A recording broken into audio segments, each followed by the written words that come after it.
YouTube আমাদের লাইফের সাথে এমনভাবে জড়িয়ে গেছে যে আমরা আসলে একটা দিন এখন কল্পনা করতে পারি না যে দিনটাতে আমরা একটাবারের জন্য ইউটিউব ওপেন করিনি কিংবা ইউটিউব সার্চ করিনি।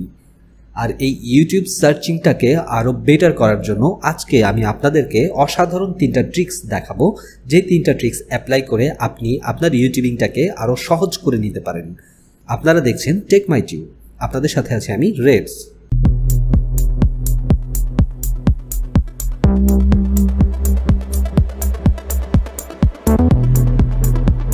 প্রথম যে ট্রিক্স সেটা খুবই গুরুত্বপূর্ণ একটা ট্রিক্স। আমরা ইউটিউবে ঢুকলাম, ইউটিউবে ঢুকে যে কোনো একটা বিষয়ে আমরা সার্চ করি যে জিনিসটা সম্পর্কে আমরা ভিডিও দেখতে চাই। যেমন ধরুন আমি লিখলাম how to create a Facebook page, এটা লিখে আমি সার্চ করলাম। এটা লিখে সার্চ করার পর দেখুন এখানে অনেক ধরনের সার্চ দেখাচ্ছে আমাকে। এই সার্চ করার পর এই ভিডিওগুলো সাজেস্ট করতেছে। তো এই ভিডিওগুলোর নিচে দেখবেন সেগুলো 1 মাস আগের, 2 মাস আগের, 3 মাস আগের, কিছু কিছু আছে 5 মাস, 6 মাস, 1 বছর, 2 বছর আগের পর্যন্ত এই ধরনের ভিডিওগুলো আমাদের দেখাচ্ছে।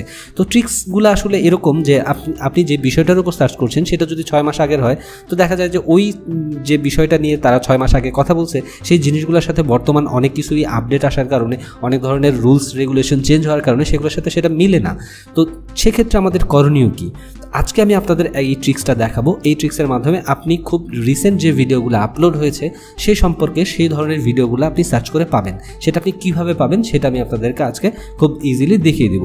এটার জন্য আমাদের কি করতে হবে, দেখুন আমাদের একদম ডান দিকে 3টা ডট রয়েছে, 3টা ফোঁটা রয়েছে। দেখুন আপনি যখন ইউটিউব সার্চ করবেন, সার্চ করার ঠিক সার্চ করবেন ফোঁটা রয়েছে, ফোঁটাতে ক্লিক করবেন। ক্লিক করার পর দেখুন ফিল্টার লেখা চলে আসছে। আমরা এখন ফিল্টারে ক্লিক করব।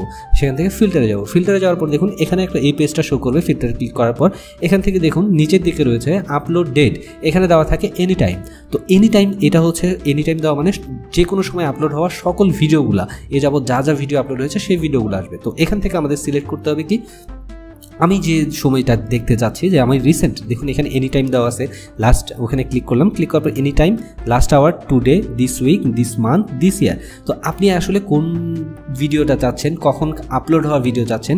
এনি টাইম দিলে সে যত ধরনের ভিডিও আছে সবগুলো আসবে। লাস্ট আওয়ার দিলে 1 ঘন্টার মধ্যে আপলোড হওয়া যত ভিডিও আছে সেগুলো সাজেস্ট করবে। টুডে দিলে আজকে যে ভিডিওগুলো আপলোড হয়েছে সেগুলো দেখাবে। দিস উইক দিলে এই সপ্তাহে যেগুলো আপলোড হয়েছে সেগুলো দেখাবে, এবং দিস মান্থ দিলে এই মাসে যা হয়েছে এবং দিস ইয়ার দিলে এই বছরে যা। তো আমি আপনাদেরকে দেখানোর জন্য দিস উইক দিব, যে এই সপ্তাহের মধ্যে আপলোড যেগুলো হয়েছে সেগুলো দেখাবে, সেগুলো কীভাবে শো করবে। আমি দিস উইকে দিলাম, দিস উইকে দিয়ে নিচে অ্যাপ্লাই করে দিলাম।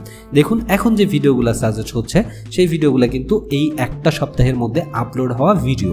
তো এই দেখুন এটা 5 দিন আগের, এটা 3 দিন আগের। তো এইভাবে জাস্ট এই সপ্তাহের মধ্যে গত 7 দিনের ভেতরে যে ভিডিওগুলো আপলোড হয়েছিল সেই ভিডিওগুলো আমার এখন এখানে সাজেস্টে আসছে। তো এইভাবে আপনি খুব সহজেই আপনার ভিডিওটা এভাবে সার্চ করে দেখে নিতে পারেন, ফিল্টার করে নিতে পারেন। এটা খুবই গুরুত্বপূর্ণ একটা ট্রিক্স আমার মনে হচ্ছে। আপনাদের কি মনে হয়? আমরা যখন ইউটিউব প্লে করি, তো ইউটিউবে যখন ঢুকি, ইউটিউবে ঢোকার পর দেখা যায় অটোমেটিক কিছু ইউটিউবে প্লে হয়ে যাচ্ছে, যেটা হচ্ছে আমরা কখনো সেই ভিডিওটাতে ক্লিক করি না কিন্তু সেই ভিডিওটা অটোমেটিক চলতে থাকে। তো এটা আসলে অনেক সময় বিব্রতকর একটা পরিস্থিতির সৃষ্টি করে। যেমন আপনি একটা জনসভায় বসে আছেন কিংবা কোনো ধরনের অনেক ধরনের মানুষজন কিংবা সিনিয়র পার্সনদের সাথে বসে আছেন, হঠাৎ করে ইউটিউবে অন করলেন, ইউটিউবটা অন করার সাথে সাথে সেখান থেকে একটা বাজে সাউন্ড আসলো কিংবা এমন একটা অপ্রীতিকর ভিডিওর সাউন্ড আসলো যেটা আসলে আপনাদের জন্য বিব্রতকর।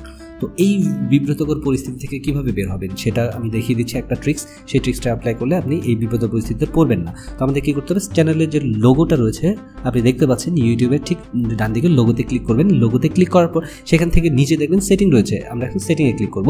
সেটিংয়ে ক্লিক করার পর একদম প্রথম যে অপশনটা রয়েছে জেনারেল সেটিং, সেই জেনারেল সেটিংয়ে ক্লিক করব। ক্লিক করে এখানে দেখুন 4 নম্বর যে অপশনটা রয়েছে প্লেব্যাক ইন ফিডস, এই প্লেব্যাক ইন ফিডস এটাতে ক্লিক করব। প্লেব্যাক ইন ফিডস এটা ক্লিক করে এখান থেকে আমরা এটা অফ করে দিব। এখানে দেখুন এটা ডিফল্ট অলওয়েজ অন দেওয়া থাকে, সেটাকে অফ করে দিতে হবে।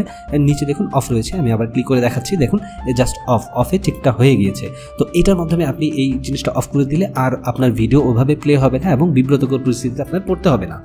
কেমন লাগলো আমার এই ট্রিক্সটা অবশ্যই কমেন্ট করে জানাবেন। আপনারাও কি এই ধরনের বিব্রতকর পরিস্থিতিতে কখনো পড়েছিলেন? 3 নম্বর ট্রিক্সটা খুবই গুরুত্বপূর্ণ। এই ট্রিক্সটা আসলে তাদের জন্য যারা মোবাইল ডাটা কিনে ইউটিউব দেখেন। আপনি কি জানেন আপনার ইউটিউব ভিডিও না দেখলেও ইউটিউব আপনার ডাটা চার্জ করে থাকে? হ্যাঁ, ইউটিউব আপনার ডাটা চার্জ করতে থাকে যদি আপনার ডাটা কানেকশনটা অন থাকে। তো আজকে আমি আপনাদের দেখাবো এই ডাটাটা আপনি কিভাবে সেভ করবেন। এই ডাটা সেভ করার যে কৌশলগুলো সেটা আমি আপনাদেরকে ট্রিক্সগুলো আপনাকে শিখিয়ে দিব। আপনাকে কি করতে হবে, প্রথমত দেখুন একদম ডান দিকের যে অপশনটা রয়েছে সেখানে ক্লিক করলাম। ক্লিক করার পর এখান থেকে সেটিংয়ে চলে আসবেন।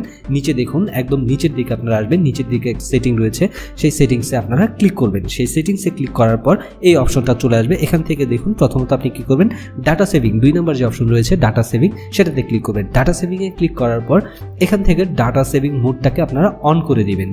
এখান থেকে ডাটা সেভ মানে একদম প্রথম যেটা রয়েছে সেটা জাস্ট আমি অন করে দিলাম। এটা অন করে দেওয়ার সাথে সাথে দেখেন নিচের দিকে সবগুলো অটোমেটিক অন হয়ে গিয়েছে। এখন আপনাকে কি করতে হবে, এখান থেকে যে 2টা অপশন রয়েছে রিডিউস ভিডিও কোয়ালিটি সেটা অফ করে দিবেন, সেটা অন হয়ে গেছে সেটা অফ করে দিবেন। নিচের যেটা রয়েছে রিডিউস ডাউনলোড কোয়ালিটি এটা অফ করে দিবেন। এটা অফ করে দিয়ে এখান থেকে আমরা বের হয়ে যাব। এখনই কিন্তু শেষ হয়নি। এখান থেকে বের হয়ে গিয়ে আমরা আসবো ভিডিও কোয়ালিটি প্রিফারেন্সে। সেখান থেকে আমাদের আরেকটি কাজ করে দিতে হবে, সেটা আমি আপনাদের দেখাচ্ছি। সেটাতে আমরা ক্লিক করলাম ভিডিও কোয়ালিটি প্রিফারেন্সে। ক্লিক করার পর এখান থেকে দেখুন একদম নিচের দিকে আসবেন, প্রথমে যে অপশনটা রয়েছে সেটা নিচের দিকে ডাটা সেভার, সেখানে গিয়ে জাস্ট এটাতে ক্লিক করে দিবেন। এটাতে ক্লিক করে দেওয়ার পর আবার ব্যাক করবেন। এখনও কিন্তু কাজ শেষ হয়নি, আরেকটা গুরুত্বপূর্ণ কাজ বাকি রয়েছে। এখন নিচের দিকে আসবেন, নিচের দিকে এসে ডাউনলোডে ক্লিক করবেন। ডাউনলোডে ক্লিক করার পর এখান থেকে দেখেন ডাউনলোড ওভার ওয়াইফাই অনলি এটা অন হয়ে যায়, সেটাকে অফ করে দিবেন। আবার নিচের দিকে রিকমেন্ডেড ডাউনলোড সেটা অন হয়ে যায়, সেটা অফ করে দিবেন। ব্যাস আপনার কাজ কমপ্লিট। এখন আপনার ভিডিওটা আর প্লে হবে না, মানে ভিডিও প্লে হলো সেখান থেকে আপনার কোনো ধরনের ডাটা চার্জ হবে না। ইউটিউব কিন্তু আপনার ডাটা অনেক সময় এভাবে চার্জ করে থাকে। তো আপনার এই ট্রিক্সগুলো আপনাদের কেমন লাগলো? যদি ভালো লেগে থাকে অবশ্যই লাইক করবেন এবং কমেন্ট করবেন। ধন্যবাদ সবাইকে।